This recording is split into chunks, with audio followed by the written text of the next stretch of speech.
ምዕራፍ 3 በይሁዳም ንጉሥ በኢዮሳፍጥ በ18ኛው ዓመት የአክዓብ ልጅ ኢዮራም በእስራኤል ላይ በሰማርያ መንገሥ ጀመረ። 12ም ዓመት ነገሠ። በእግዚአብሔርም ፊት ክፉ አደረገ። ነገር ግን አባቱ ያሠራውን የበዓልን ሐውልት አርቆአልና እንደ አባቱና እንደ እናቱ አልነበረም። ነገር ግን እስራኤልን ባሳታቸው በናባጥ ልጅ በኢዮርብዓም ኃጢአት ተያዘ፣ ከእርሱም አልራቀ። የሞዓብ ንጉሥ ሞሳ ባለበጎች ነበረ። ለእስራኤልም ንጉሥ 100,000 ጠቦትና 100,000 አውራ በጎች ጠጉር ይገብርለት ነበር። አክዓብም ከሞተ በኋላ የሞዓብ ንጉሥ በእስራኤል ንጉሥ ላይ አመፀ። በዚያም ጊዜ ንጉሡ ኢዮራም ከሰማርያ ወጥቶ እስራኤልን ሁሉ አሰለፈ።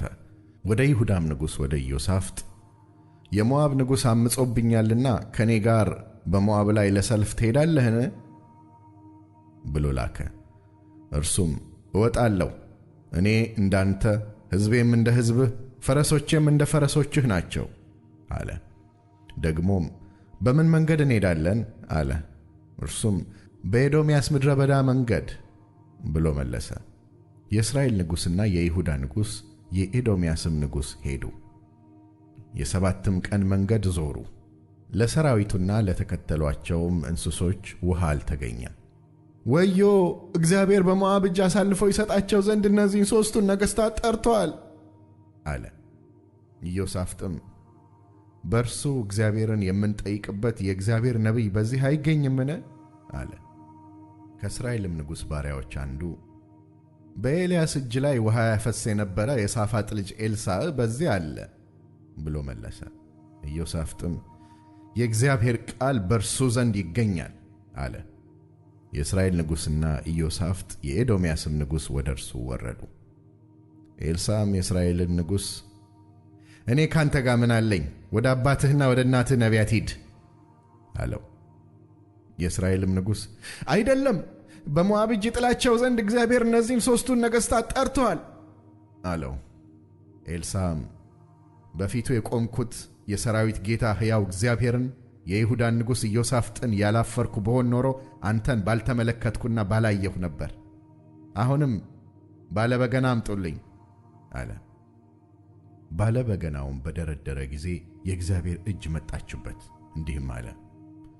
እግዚአብሔር እንዲህ ይላል፣ በዚህ ሸለቆ ሁሉ ጉድጓድ ቆፍሩ። እግዚአብሔር እንዲህ ይላል፣ ነፋስ አታዩም፣ ዝናብም አታዩም፣ ይህ ሸለቆ ግን ውሃ ይሞላል። እናንተም ከብቶቻችሁም እንስሶቻችሁም ትጠጣላችሁ።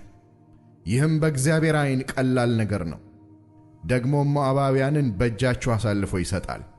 የተመሸጉትንና ያማሩትን ከተሞች ሁሉ ትመታላችሁ፣ የሚያፈሩትንም ዛፎች ሁሉ ትቈርጣላችሁ፣ የውሃውንም ምንጮች ሁሉ ትደፍናላችሁ፣ መልካሞችንም እርሻዎች ሁሉ በድንጋይ ታበላሻላችሁ። በነጋውም የቁርባን ጊዜ ሲደርስ እነሆ ውሃ በኤዶምያስ መንገድ መጣ፣ ምድሪቱም ውሃ ሞላች።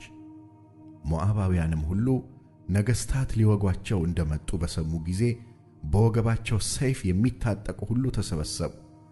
ወጥተውም በአገሩ ድንበር ላይ ቆሙ። ማልደውም ተነሱ፣ ፀሐይም በውሃው ላይ አንጸባረቀ። ሞዓባውያንም በፊታቸው ውሃ እንደ ደም ቀልቶ አዩና ይህ ደም ነው፣ በእርግጥ ነገሥታት እርስ በርሳቸው ተዋጉ፣ እርስ በርሳቸውም ተጋደሉ።